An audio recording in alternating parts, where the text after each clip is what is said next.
Hi everyone, how are you doing? I hope you're having a great time, especially during this new year, since this is our first podcast. So happy new year to all of you. And today we are so lucky and so privileged as Center of Innovation Network to have one of the best young psychologists in Kenya. And he's going to be introducing himself in a few minutes. For today, just to welcome you back and to remind you that this podcast, What's in Your Mind podcast, is brought to you by Center of Innovation Network, an NGO that is based in Kiambu County that deals with three major areas of focus. That is mental health, physical well-being as the foundations of innovation, or as the key foundations of innovation. And for today, let's hear what our guest has to say to us today. Karibu, AJ. Thank you so much. You're among the few people who calls me AJ. Yeah. Not so many people did AJ. So AJ in full is Lakonya Jerry. But most people know me by Jerry Okeno. Yeah. I rarely use Lakonya. I use it in official documents. Okay. Right. I'm a counseling psychologist. Right now I'm practicing at a New Life Rehabilitation Center. And I'm also the co-founder and partnership director, Mind Heaven, Kenya. A youth organization, youth-led. We like to put it youth-led organization because it's all about the youth. Yeah. Yes. Yeah, it's all about putting the youth at the center of change. Yes, we like to put the youth at a place where we'll have a great workforce. We like the youth to have jobs. We like the youth to have something to do, but at the best of their state of mind. Oh, wow. Yes. Yeah. So this podcast today, not only today actually, it's What's in Your Mind podcast. So I'd love us to start by seeing what's in our psychologist's mind. What goes around or in the minds of psychologists, especially in Kenya? Especially in Kenya right now, we are doing very well as counselors and psychologists. But previously, we had a country where psychologists didn't even have a board. There was no psychology board of Kenya. It didn't exist. It was that bad. But right now that there's a board, there are a few associations of psychologists. It's really good. And now, looking at it, I'm looking at a bright future.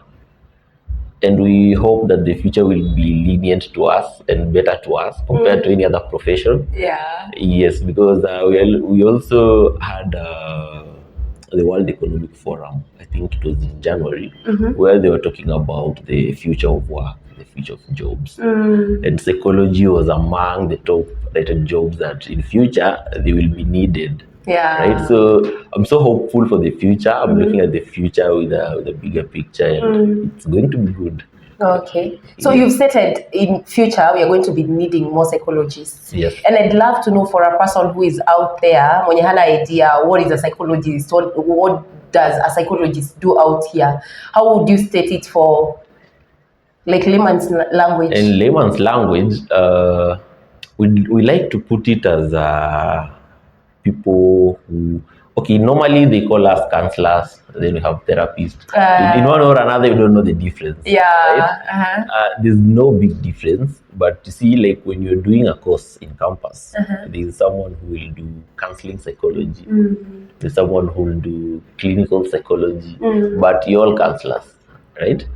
So being a counselor, in a way, we're here to listen to you, right? We rarely give advice. We don't give advice with you. We listen to you, make you go a step forward and achieve more with yourself, just to loosen your burden and give you a clear focus of who you are, and give you a clear mind of what you want, right? And put you at a better position for you to understand yourself better and be a better person.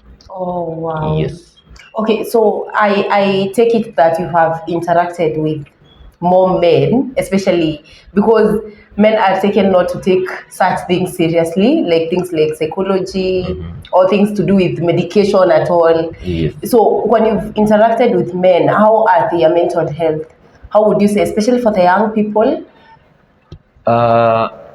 In one way or another, I find it weird because majority of my clients are ladies.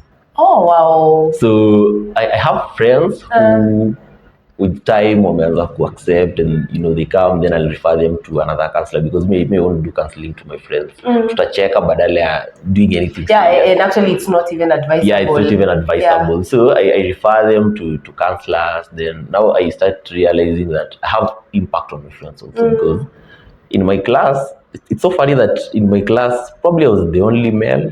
No, we were only 2 of us. Right? So all the rest were ladies. Right? It's crazy because men think they don't need counseling. So every other time I do sessions, maybe right now, where I am practicing at New Life, I try and emphasize to men that it's not a sign of weakness for you to seek help. Rather, it's a sign of, because we believe in codependence and strength in men, right? Yeah.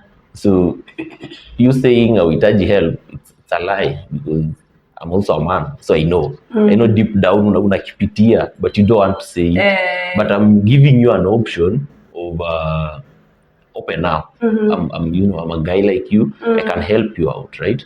So with time, I'll find my friends coming over and they have this problem. What would you recommend for me? Would you recommend for me a counselor, or will you do it for me? Then I tell them, I'll recommend for you a counselor. Now, I try my best to put my friends in a position where they won't pay for their sessions. Yeah. So if my friends approaches me and tells me they need counseling or they are going through something, and I give them a counselor, they won't be charged. Oh, wow. Right? We should all be his friends. Yeah, try as much as possible. Free therapy. Free therapy. So it's also part of Mind Heaven. We are looking forward to integrate it in our programs, where we will be having counselors. So we are looking forward to maybe providing jobs to the youth and bringing on board a lot of youth. So we want to have counselors, but as part of Mind Heaven, right? And youthful counselors, most of them wako wametoka campus, and we'll also have experienced counselors so that they can mentor, the ones who are just from campus. Yeah. So that we bridge the gap, because right now there are so many people doing counseling, but the market is so limited, right? So when we have counselors, and as Mind Heaven, we reach so many youth. So we'll get to so many youth and tell them we have counselors. So in case you have anything, you can reach out to us. We'll allocate you a client, right, or a counselor. So that's what we are doing. We're looking forward to having a lot of youth on board, so that my youth wakiingia kwa job, the workforce is perfect. Usikuje kuniambia ina toxic work environment, nataka kuacha job. Sitaki uache job. Nataka ukuje nikupe counselor, atakusaidia. You maneuver through the work, because it will never get better. Every work has their own problem. Hakuna job ushaenda mtu akakosa kukwambia kuna shida kwa job yao. Yeah, right? There are challenges. There are always challenges. So what do you do about it? You adjust, you adapt, and you keep grinding. So yeah, that's what we do, and we're looking forward to youth watakuwa, mentally okay kabisa. Waweze kuwekelea kazi. Wekelea kazi vile inafaa. Mnataka kuwa millionaires, lazima tu work. Okay. So about you've mentioned that you meet a lot of ladies in this side of counseling, and I'd love to know what is one thing that is affecting the ladies, especially now that you meet them kwa the therapy room. So okay, or maybe a few things, maybe a few mental health issues. A few mental health issues, but right now, a lot of people are going through depression, unfortunately. And this depression, you look at the factors behind it, you find childhood trauma is affecting a lot of people. Yeah. It's just that they don't talk about it. You see, our parents are structured in a way where their parents were treated, so they want to treat us like how they were treated. And you see, most of them, they were the old school generation, right? You see now a kid ataamka anaona online, things are different. So, and girls work with emotions a lot. And again, girls think their mom should be their pillar of strength most of the time, So if your mom does not stand in for you, you see the period, but then you find you're doing therapy with a girl, and they tell you see the period, maybe they're starting the period, right? They expect their mom to be there for them. and at that period mama yake anamwambia sasa utaenda kupata mimba, you know. It's something it won't sound good in her ears, but the mom does not know that, right? So you accumulate all this over the years. Now umemaliza campus, now here you are. So kila mtu anakuwa your enemy. Why? You don't know. So we now start having to solve problems all the way from your childhood. You know, we look at what affected you, what's the problem, what can we do about it, where we are, what's affecting you, right? Is it job? If it's job, what can we do about it? Because there are no jobs right now. So what's that you have? We have to start there. We have what you have. We start there. You create a job for your own, right? Be your own boss.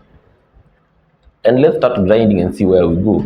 So we put you on a 3-month counseling. That's a complete session, 12 sessions. Yeah. And we hope that by the time we're finishing 3 months and you've started doing what you're doing, you'll be strong enough kuendelea without the counselor. But in case you need me as a counselor, I'll always be a call away. Right? So I give you the number and I'll tell you to always reach out. But again, a lot of ladies are going through relationship problems. Yeah. Because you've said there is childhood trauma, there is depression. Childhood trauma, which is almost leading, or actually even leading to depression at the moment, right? True. And how are the ladies handling it? Like, how are they taking it? Like receiving, now that you are quote unquote, you've gone through all this. Okay. How do they take it? Do they take it positively? Ama you amaliza kwanza? Sometimes you wouldn't want to accept the reality, right?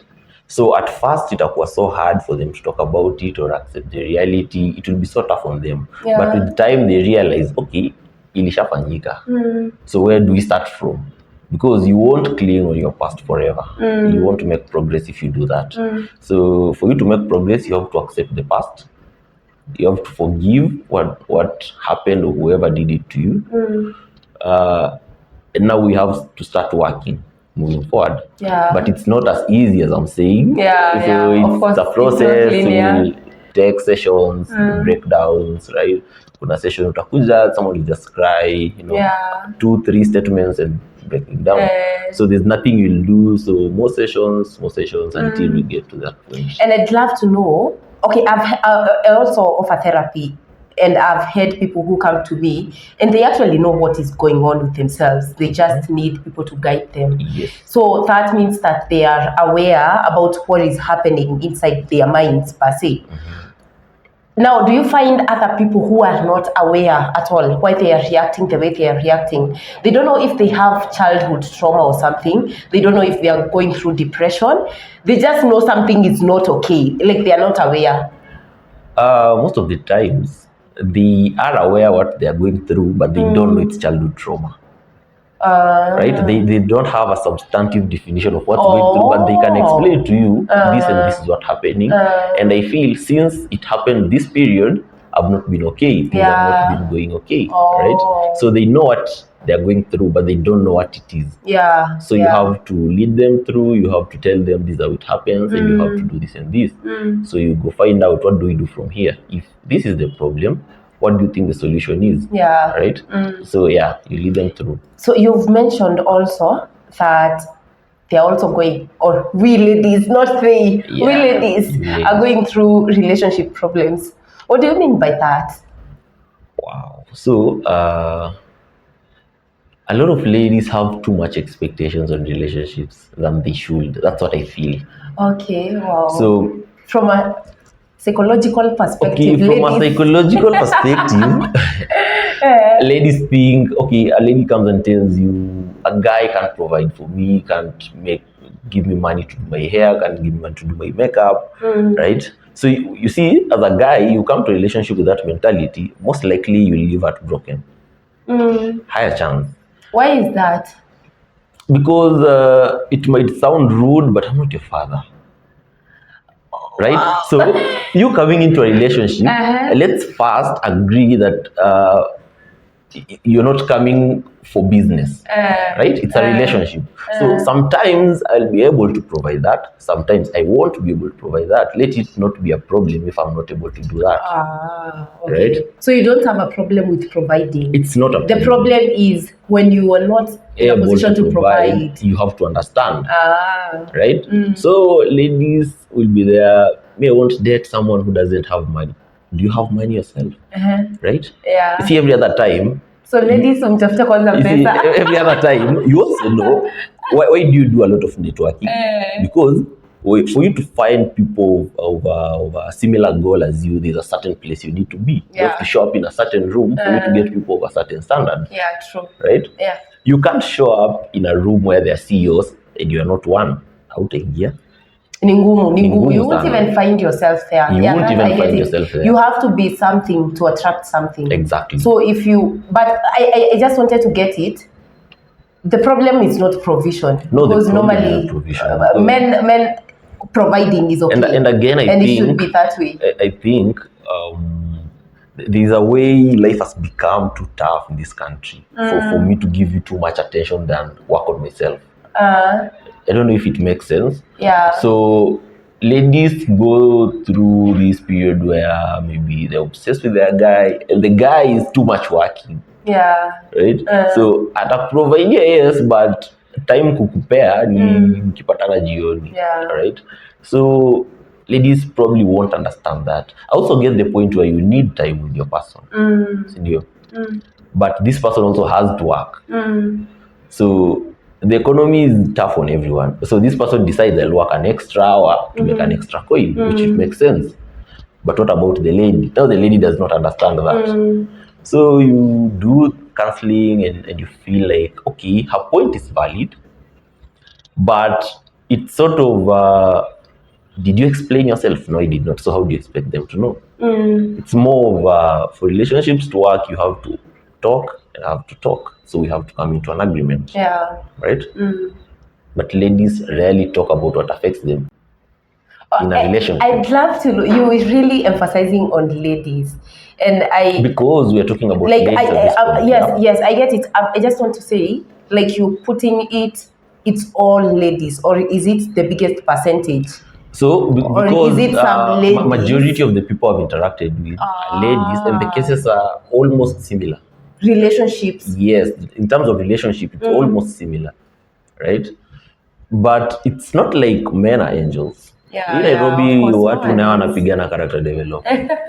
And you find a lady and they're like, I saw the red flags, but I still love him. But what do you do? I always emphasize on the point of sometimes be selfish. Selfish sounds bad, but it will help you in so much cases where someone would have treated you bad. Yeah. And don't be selfish in a way that you depend him to that. Be selfish in a way that you love yourself too much than any other person. You love yourself too much, now you will attract love. Right? Yeah, true. That's true. Before you put someone else, before you start crying over some dude somewhere, you love yourself. Is it worth it for me to cry for them? So as a guy, this lady doesn't show love as I would have wanted, I'll love myself first. And I think, okay, I won't put myself in that position, but I'll tell you, I'd rather stay by myself than love someone when I know I don't want to. Right? Yeah. So I'll feel, do I love myself enough? If I can't provide myself how I want, I'd rather not date. Wow. So but that's a great thing, and I think that is how it should be. You can never pour from an empty cup. You have to fill up yours first, yes. And then they can fall in love with the overflow, right? Yeah. So when you talk about relationships, there's something I've come across, and maybe our audience would love to know about it: attachment styles. When it comes to relationships, how important is one? How important is it for one to know about their attachment styles? It's very important so that you and what are actually, when you talk about attachment styles, what is now, that? Different people have different attachment styles. And sometimes your attachment style is affected by how you're brought up. How you're raised, how your childhood was.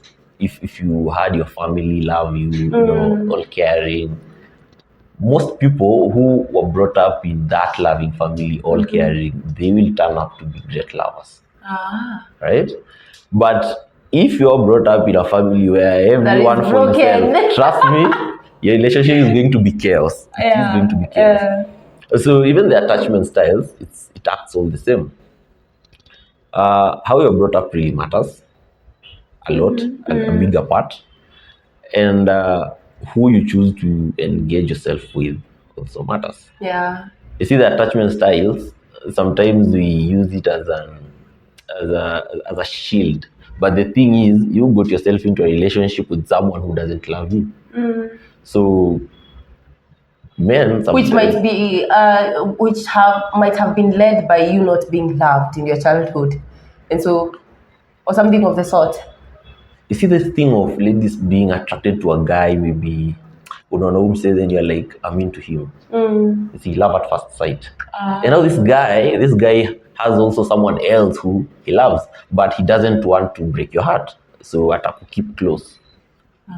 So you keep being around this guy, but he doesn't tell you he's not interested, and a lot of guys won't do that. Wow, wasichana. Okay, hawatakwambia they're not interested.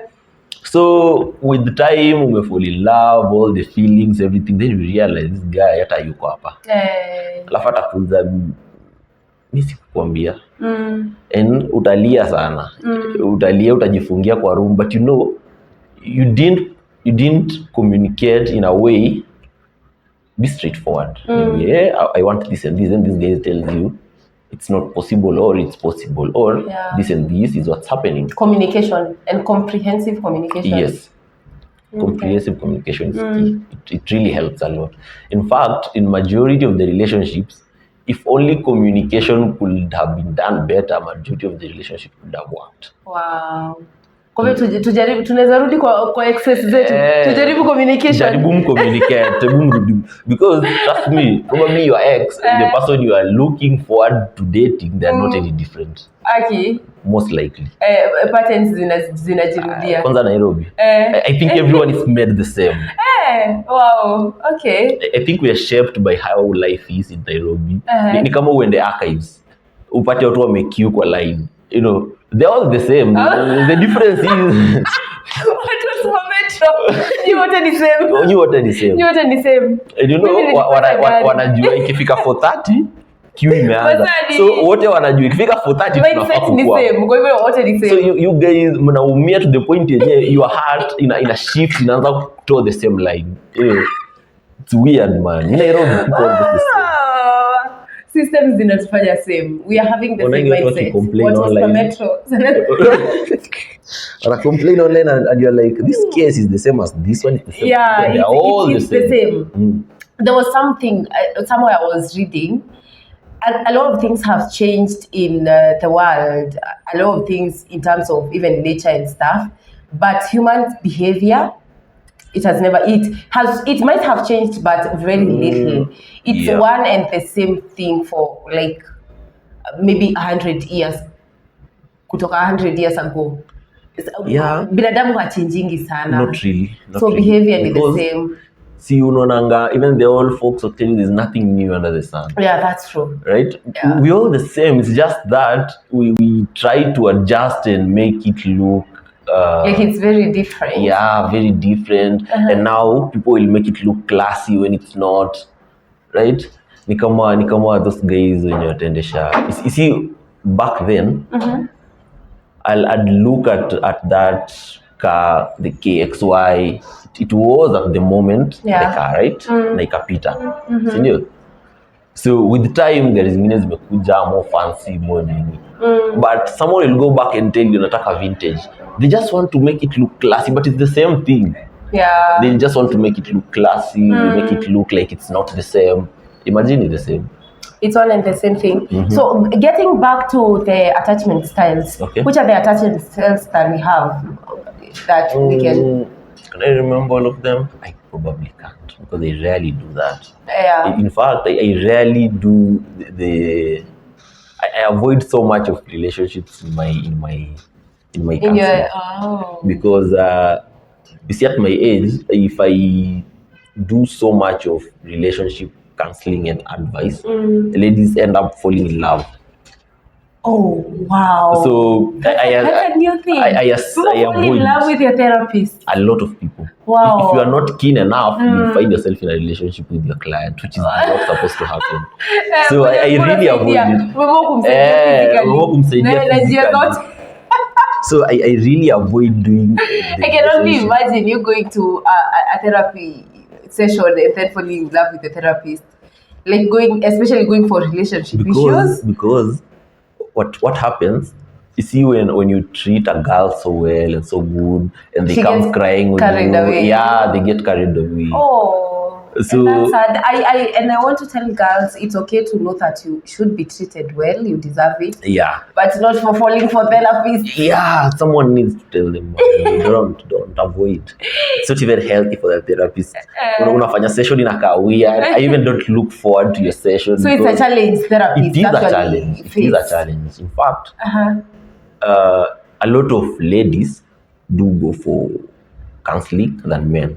That's why you find a lot of ladies are therapists than men. Oh, wow. Because in some way, ladies don't like ladies.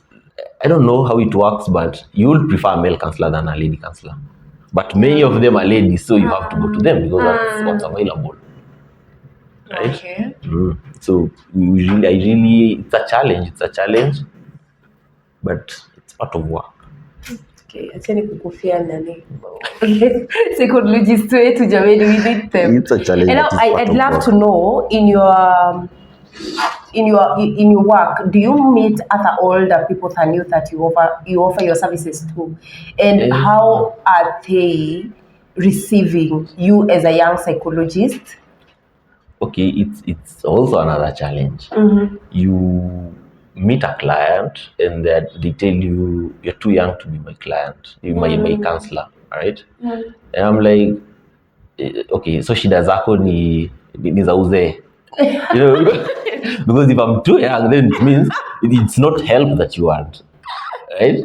Because if it was about help, I can help you. Are you sure? You know, there's this thing about a certain example that I was given about you can give Muslims pork, but they don't take pork. You might find a hungry Muslim, Yes. and then you give them pork, but they don't want pork because they don't eat pork. So you might be offering help to someone, but they don't need that help. So I'd love to relate that story to psychologists and older people than them, especially for a man. It is crazy. In fact, any other student in campus doing counseling watakwambia one of the problems they faced for attachment, unaenda session, then someone tells you you're too young to do counseling for me. Yeah, so I need an older person. Yeah. So what do? You just refer them. You just take it in a positive way because it's part of work. You refer them to an older person. But again, there are older people who prefer young counselors. So because like right now, I have the oldest client I'm handling. I think I have a 57-year-old guy. That guy is so happy. Akiniona anafurahi tu. Akiniona anasikia dunia imefika mahali inafaa. Unamrudisha ujanani. So that guy looks forward to the session to the point that anaweza kupigia anakwambia can we do 2 sessions a week? Then I tell him it's not possible. It will be one and we do it on Wednesday afternoon. Fine, I can't wait for Wednesday. You know, such kind of client. But you adjust. It's part of work. But it's a challenge. But it's always a challenge with. I think these are just a certain age that mtu anafika anaona I don't want a young client. Ama pengine hawezi elewa mashida zangu. Yeah. But I think it's something reasonable or something that makes a lot of sense. Yeah, it makes sense. If you are young, you are not so much experienced per se. Sure. So I also get them wanting someone older, someone maybe they would relate on the same level. A major problem comes when, let me say, in a facility where I work, right? Then I do counseling for a young person. Then it gets to a point where I need to do family therapy, because towards the end you do family therapy, do a couple of things before the client exits the facility. Then it gets to family therapy. You've been handling this client all along. It gets to family therapy and the parents decide you can't do family therapy for them. Because you're too young, right? And now you can't refer this case to another counselor because you've been handling this client the entire period, so you know everything about them. The other counselor does not know anything. So what do you do?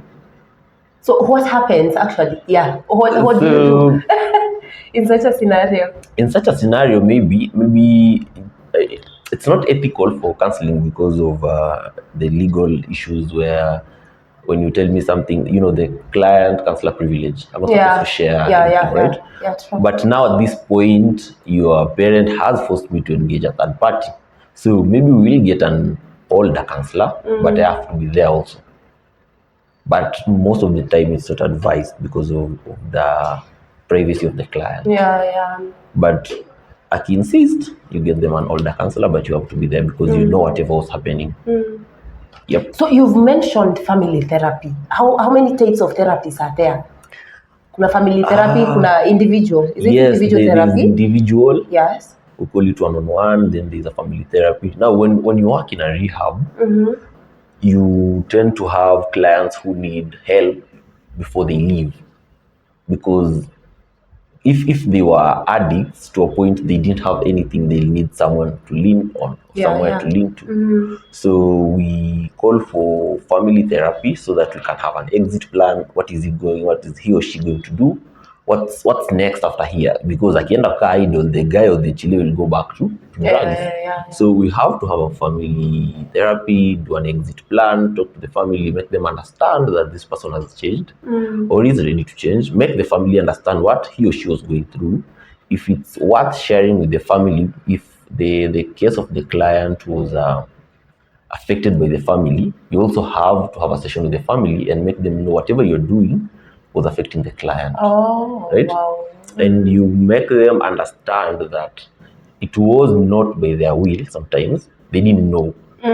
Because kuna kitu probably your parent did to him or her was out of goodwill, but to you it was hurting you, right? Or they didn't even notice. They didn't even notice, right? So you have to address issues like that, you know, make them understand how the progress of the client means to them and the other way around. Because if they don't treat the client right and he or she finds their way back to drugs, you know, it's again their cost, because rehabs are expensive.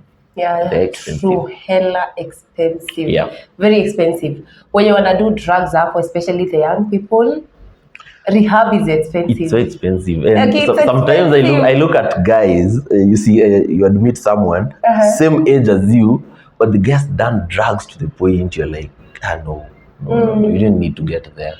You would have had fun, but not to this point, man. Now talking about drugs, have you met clients who have been using drugs as a coping mechanism, and how has it been even after the therapy? Did they stop? Or 90% of my clients actually did use drugs as a coping mechanism. But now the good thing is majority of them are willing to change and they have to move. So because when you're in rehab, you can't access drugs. Right? So you have to change, you have to adapt and, you know, make goals, look at life in a different perspective, at least from a sober point of view, because you'll have to be sober for the entire period.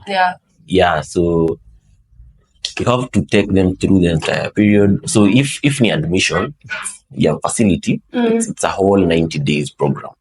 But if it's a personal client I'm handling from a personal view as a counselor, you know, you're handling them away from the facility. So there's access to drugs, there's access to everything they would have wanted. So it's all a personal thing, right? Personal initiative. I've decided not to do drugs. That's why I'm seeking help and I would want to move on from here.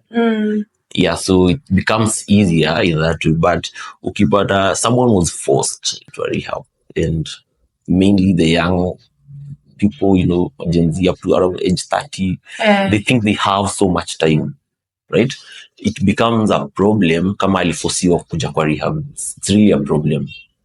Most So of them. it should be something that the subject or the client will kabisa mimi nataka kwenda rehab, or else mtawezi to do.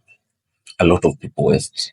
Yeah, I found that with the few groups that we have worked with in Kiambu, zenye zina deal na addiction and drug and substance abuse, or alcohol and drug and substance abuse, unapata watu wanapelekwa rehab. Ni ukweli familia iko na doa ama imechanga ama imefanya harambee, imeuza kashamba, akapelekwa rehab, but ni ya kufosiwa na yeye ataishi hiyo rehab. Wanampeleka anatoka, wanampeleka tena. Yeah, people go to rehab to and fro, yeah. And it's so expensive, and sometimes I blame the family on that. Because if I take you to rehab 2, 3, 4, 5 times, then the rehab is not the problem. Yeah, true. There is much more problem that we are trying to address, which is not solved in the rehab. Some people don't understand that, the families don't, because I don't get why you should take someone to rehab 10 times. Yeah, it gets to a point now, rehab inakuwa kama the third home or the second home. Yeah. Right? So anything you do rehab, this guy already has notes. Si mara ya kwanza anapitia. You take them through the 12 steps, because kwa rehab kuna something called the 12 steps. So it's a program they undergo through the entire period of your rehab. Okay. So you take them through the 12 steps. Ameshika to the point yenye hata ana recite. If na rehab haitasaidia mse. Akianza ku recite notes unafunza people who've never been there, they won't understand. There needs to be the will that this person needs the counseling. He or she needs the rehab and thinks it itamsaidia. Because if it's not voluntary, it's going to be a problem.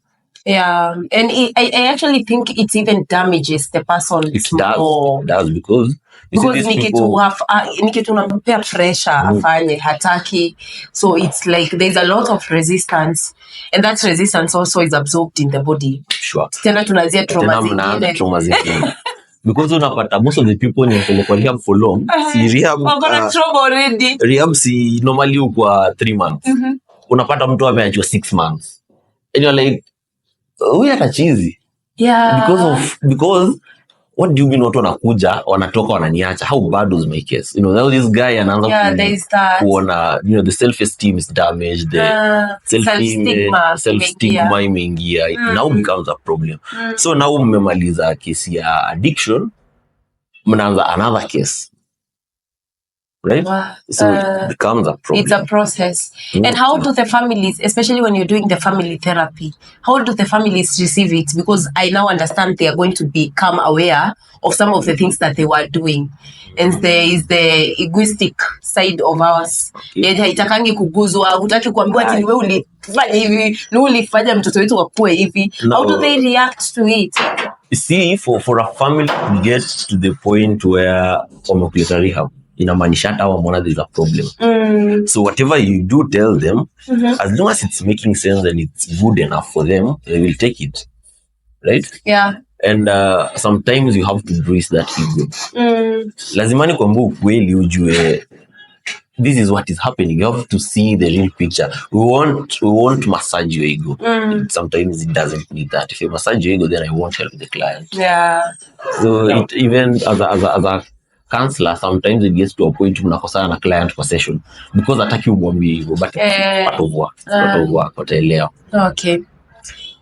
Now, Sasa, I'd love to talk about something else. I know that you have been doing the school programs under my Haven. Yeah. How is it? How is it with the AYPs, adolescents and young people? Would you compare how they receive the message about mental health? How would you compare it to maybe the youths or maybe the elder people? Oh, wow. When we're doing school programs are actually exciting.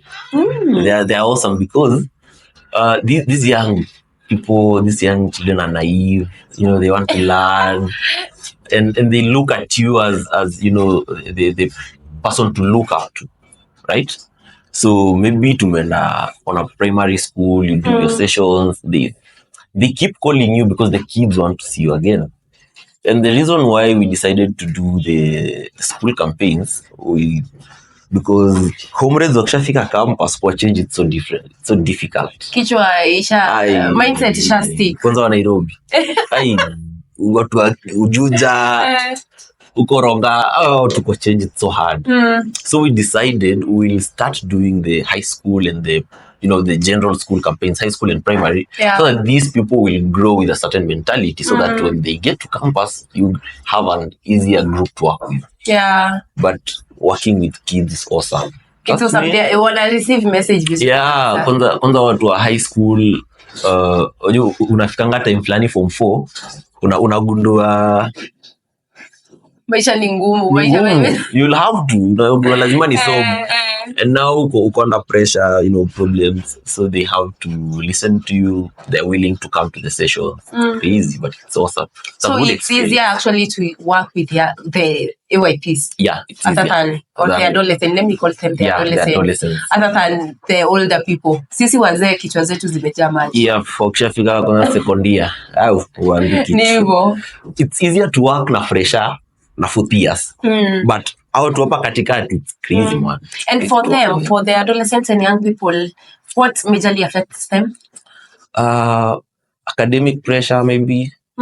Because they don't know their ability academically, but the parents are forcing them to a certain extent. Yeah. Right? And they can't explain to the parents that nimefika hapa na siwezi fanya pasta hapa. But you have to teach them how to communicate, right? Have this conversation with your parents. Mwambie, hivi naona imekuwa tough. I need help. All along, me nikiwa high school, I never told my parent I need help. So I know it's something that is happening. So you have to communicate to them. You have to tell them you've experienced your high school life, you've experienced your primary life, and you know what they're going through. And they have to adjust. They don't need to think on your sema and everything. Yeah. Okay. And now, besides that, as Mind Haven, is now that we are concluding, what other thing do you do? So at Mind Haven, we do the online webinars fortnightly. That's twice a month. We do physical events after every 2 months. So just to bring the youth together, and educate them on mental health and the positive vibes. Yeah. It's no longer, because for so long mental health was related to church. Yeah. Right? So counseling in church, and the youth in a church are endani.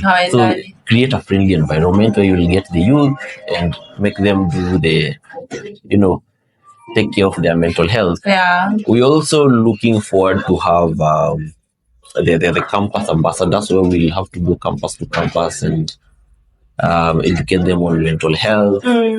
Then that will come along with now us having counselors and the therapists for the youth. Yeah. And at some point we'll be charging, so we'll be doing it at a standardized price compared to the market price, right? So that it's affordable for everyone. So tutakuwa na bei ya comrades, tutakuwa na bei ya youth wenye si comrades, bei ya auto family, but standardized. Number fans. Yeah. So how would if anyone wanted to reach you out, how would they reach you? Through our social media pages. We are Mind Haven KE across all social media platforms. Is it Heaven or Haven? Haven. Okay. Yes, it's that heaven. It's also heaven, but you create the heaven. Yes. Exactly. Okay, so thank you so much. Also, you would share your email in case of any official communications that anyone would want to reach out. Yes, our official email is mindhavenke@gmail.com, or you can reach out to my email, okenojerry1@gmail.com. Yes. So thank you so much, AJ. I think that is the best name that I have of you. Let me just continue with it's a unique one. And thank you, everyone. If you have reached here watching this podcast, thank you so much. You've been such a lovely audience, of course. And I'm expecting you to give us any complaints, compliments, or anything, any comments that you have on how we can better this show. And also you can reach out to us, Center of Innovation Network, via our email, centerofinnovationnetwork@gmail.com, and also our social media platforms in each and every social media that platform, Twitter, Facebook, YouTube, TikTok, each and every social media platform. And I've been your host, Faith Wangui Wamboro, and I'm also the Executive Director at Center of Innovation Network. Thank you so much. May God bless you abundantly, exceedingly, and above all. Thank you. Thank you. Thank you so much.